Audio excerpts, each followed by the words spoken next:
You teasing we're me. talking remixes. We're gonna stay on topic because we can ask you questions all night. Yeah. Evil D, we're talking remixes tonight. I wanted to challenge the fellas in the room, everybody in the chat room, everybody in the internet.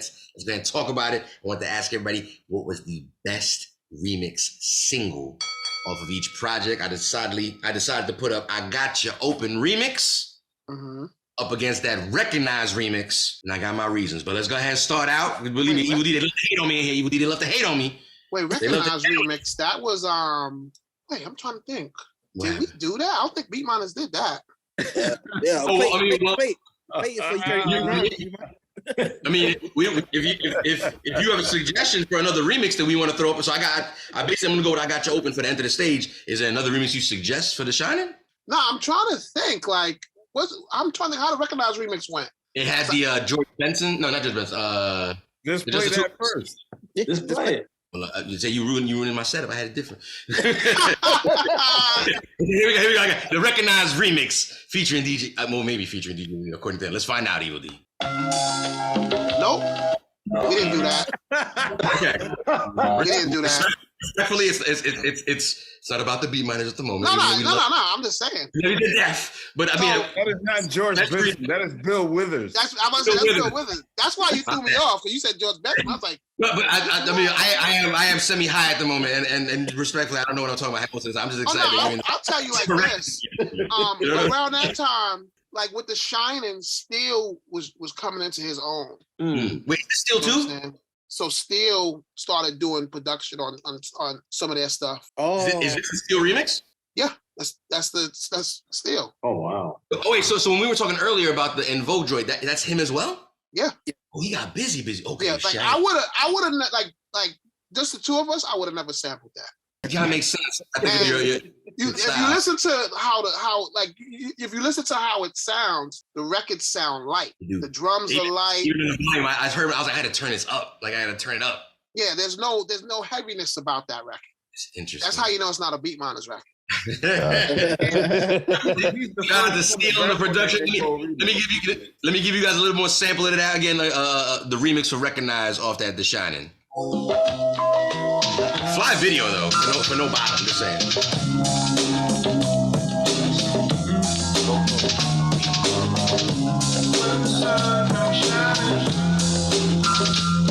Early to rise, awake way before daybreak. Meditating on the steps I take. I realize there's a lot at stake. So I enterprise while trying to stack tapes. But I recognize that it ain't easy. So I organize with my PNC. From daybreak to dusk dawn, I stand strong on my own too. Give praises to God before maneuvering through. My steps toward improvements. Meet up with my essay, put them up on the movements. I mean things like greensbacks and such. We're gonna make it happen, just the two of us. All heads realize, recognize. Real heads on the rise, recognize. All heads realize, recognize. Real heads on the rise, recognize. All heads realize, recognize. Real heads on the rise, recognize. All heads realize, recognize. Real heads on the rise, recognize. I live the life. Man. Yeah, I have a question. You don't know why Steel was wearing that yellow shit in the video. He don't know why he was wearing that yellow shit in the video. No. How does it feel when somebody from the camp doesn't use your material and stuff? It is what it is. Like I can't, it's not personal.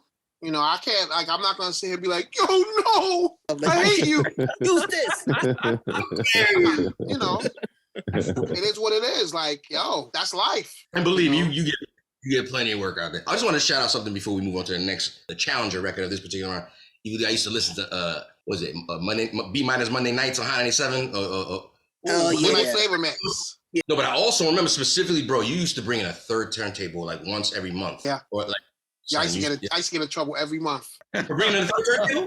Because they up at Hot, they didn't want you to disconnect nothing and all that. And what I would do is when I did 3 tables, I would bring my turntables up. And I would set up the way Hot set up that weird. It's weird. So on the side there was a thing for records, and I would set up right there, and I would have like 2 turntables on this side and 1 on this side, and I had like a old mixer I used to use, and I'm just like doing my thing.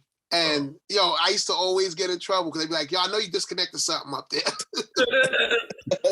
Nobody was doing it anywhere at that time. I can't speak for the rest of the country, but New York was live with it. You had the Monday night slot lockdown. I remember it was evening. It was like 8 o'clock. You gave Flex a night off.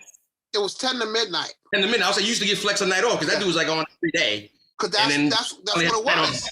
No, but it was fire too because like you were one of those DJs at the time. I mean, that fine line was drawn. I kind of around the era when you guys were driving music of like boom bap, and then there's like party, jiggy, like Puff Daddy, and not to knock it. It was just that line was drawn where radio was like, I think we're gonna kind of go this way because at one point in time, all your records, J. Rule records, Gangsta records, it was all like it didn't matter. Yeah. It was just like it's all good.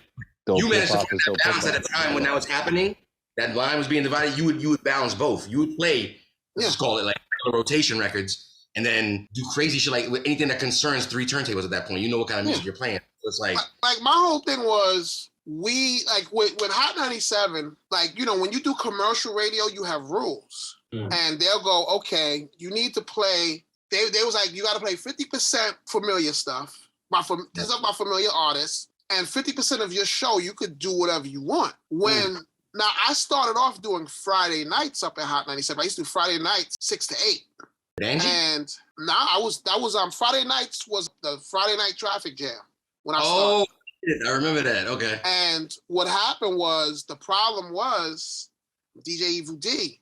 I got shows on the weekend, so I was doing a lot of tapes. Oh. And when Hot 97 was going up against Kiss at the time. Hot 97 hired Spinderella. Which is right next door.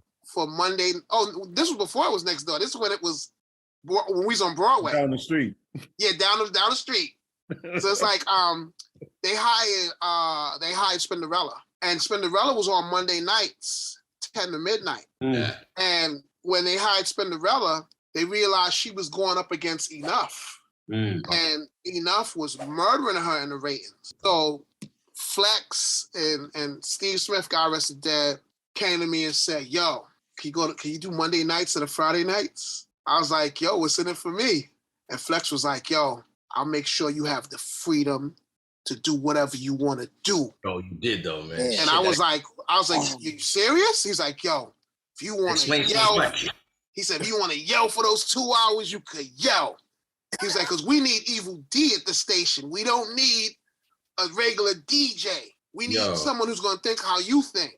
Bro, you were doing blends, and as I'm not trying to like bring it like as simple as it is, but like even DJs weren't doing blends. It was rare, man. Like nobody had accepted. They wasn't. Like I said, you were doing blends. Yes. A lot of cats were scared to DJ live. Yes. Yo, if the needle skips, because you were live with 3. Yeah. If the needle skips, that's part of the show. We need to go up there, and I used to be on my. Like I would, before I went to Hot, I'll be on the street like, yo, what mixtape, who's hot right now? What's going on? All right, we about to step to these suckers on the air, and we gonna do what we do. Yo, that's what we did. That's what we did in college. Yeah, it's like up at Hot, like we was at war, and I was like, yo, forget all that. Ain't no time to be nice. Get on that set and do what you do. Now, and I will tell you this, like a lot of people don't give Flex the credit. Flex is the dude. Flex. First of all, let's talk about like with Flex. A lot of people don't know he's a DJ. He's a DJ fan. Like he's a dude that he's a fan of DJs, and he will definitely tell you, yo, like with me, he was like, yo, Evil D, you a brand, right? Like, make sure you understand that. He said, and understand this. You being up at Hot 97, you're going to have more people listening to you than I have. Because what it is a lot of people like me, but a lot of people hate me. He said, you're bringing your underground crew, and you also got the people that like me and hate me listening to you. So, is it safe to say that Funkmaster Flex raised us? You can say that. Oh. I said it, goddammit. I've been saying it. I'm gonna say this too. A lot of the underground DJs, DJs that was on the radio, Flex was helping them out too. Well, Riz, I remember him and Riz always had a connection. Yeah, and he used to, like we had a thing called the underground. We had like an underground radio crew, and I was like me and Red Alert was the only dudes on commercial radio in this crew, and Marley was there too. We was the only dudes. It was an underground radio crew. Like underground radio crew. New York's underground radio crew. It was awesome too. Like they would have meetings, and we was included in these meetings. Oh, because our whole thing was commercial radio had their people. Commercial radio, we got service. Yo, any record label I wanted to get a record from would send me the record with no problem. If Puffy was dropping a record, I can get that record. And this is when Bad Boy was scorching. You know, and like I could call anybody on the phone when I was up at Hot and get a record. That's not a problem. My whole thing with my show was like, yo, number one, how many Evil D joints am I gonna play? Number one. Number two, how many Fat Beats records I could play off the wall? Because, you know, I say it like that because Fat Beats always had a wall. And I would take records off that wall and break them. I'll be like, yo, we're going to play this tonight. We're going to play this tonight. And then... example, like, of a dope record that you know, like, you were given exclusive, like, off the Fat Beats example, that you were, like, proud of? Like, there was a record called Baseball. I don't remember the name of the group, but it was Jean Grey's group. Oh, wow, okay. I was the first one to play that on the radio. And the first radio interview they had was at HOT97 at my show. I broke Smooth the Hustler, Trigger the Gambler, because they was pushing this record called Hustlin', which was trash. I remember Eric. It was the first single. I remember it. That record was trash. But the B side was right there, and it was not even clean. And I threw that on. Yeah, we're talking about Broken Language. Yeah, Broken Language. Yo, I was the first one to play. Erykah Badu. Oh wow. Yo, I played her record. I pressed it up on an acetate to play her record. D'Angelo, Goody Mob, Bone Thugs and Harmony, Master P. Damn. New York wise, I don't think there wasn't an underground dude record I wasn't playing. Hold on. I want to say I love the fact that the last 6 or 7 records you just named are artists that are not from New York. And Exactly. They have this stigma. They think we only listen to people from New York. And I think it's stupid because rap is collage art. It's people, it's everything. You know what I'm saying? Yeah. It's dope. It's dope. Yo, I was playing like when the whole East Coast, West Coast thing, that whole fake thing was going on, I was still playing Death Row records. I was playing Cali records. I was playing the Alcoholics on my show like they live next door. Cause yo, these cats made dope records. The first time I heard Madlib wasn't when Madlib came out. The first time I heard Madlib was on the Alcoholics album. Yep. You know what I'm saying? And it's like Stone's Throw, like all these little labels, and I would just do Quintet. I would go to the store and buy these records. I wasn't calling up the labels going, yo, I need. You get it, yeah. Now the major labels, yo, you gotta send me a copy. But the little labels, I would go to Fat Beats, like I said, and I would buy the record off the wall. I would like the whole day Monday was me preparing for my show. I would go record shopping, then I would take the records home, listen to them, mark them up, do what I'm gonna do with them, put my cue points on them and all that. And then I would take 2 cases up to Hot. One case would be regular records, the other case would be acetate. Oh, you were heavy on acetates, okay. Yeah, I had mad exclusives I used to play. And just have fun, man. Just went and I was a DJ.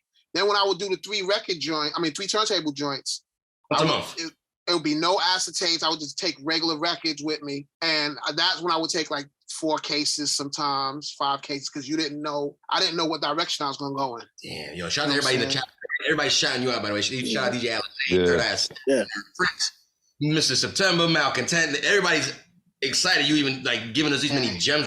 It's crazy. Hey, it's all cool, man. I'm just hanging out, man. You know. Hang out with us real quick. Like I said, I wanted to put up the recognized remix. Oh, I'm sorry. Yeah. No, don't please don't apologize. But we're making it clear if everybody that was confused, it's not a Beat Miners remix. Shout out to Steel on the remix. But we're gonna let him get his credit. And we're gonna give him his credit. But again, I had to go up against another gem, which I believe this is your remix. The I Got You Hoping remix. Yeah.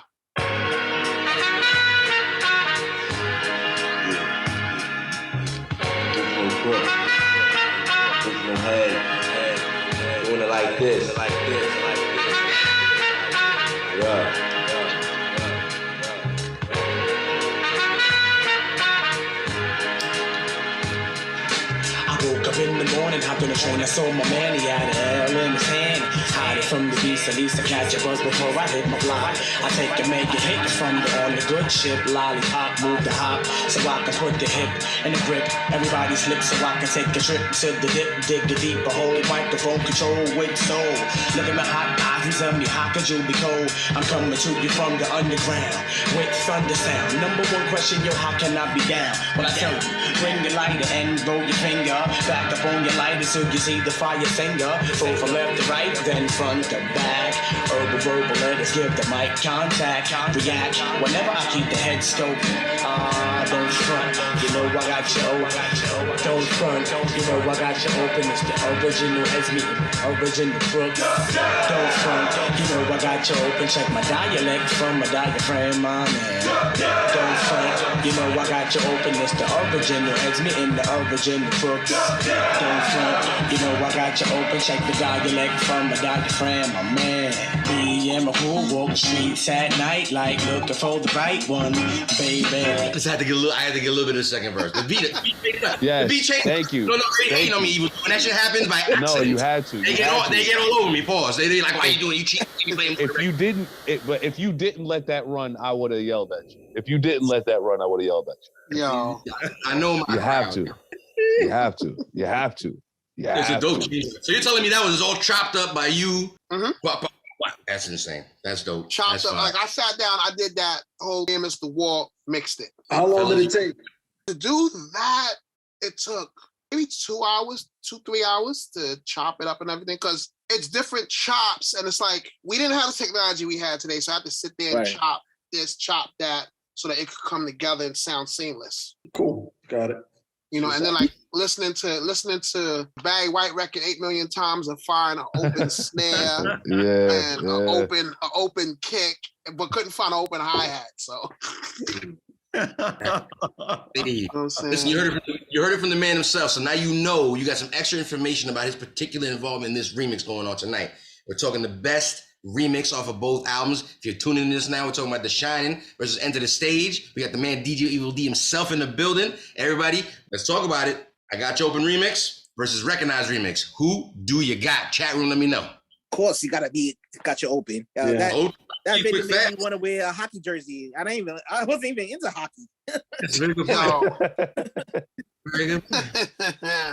Shout out to Buckshot, always represent for the short kings. You know what I'm saying? I always felt like Buckshot Shorty. Come on, man. Yeah. I was a little mad when he dropped the shorty. I ain't gonna lie. I felt the way. Oh no, he got tired of people going, yo, shut up. Like, you know, you don't want people, you know, Yeah. that could get twisted in a minute. Yo, shut up. Hey, yo. Yo. There we Yeah.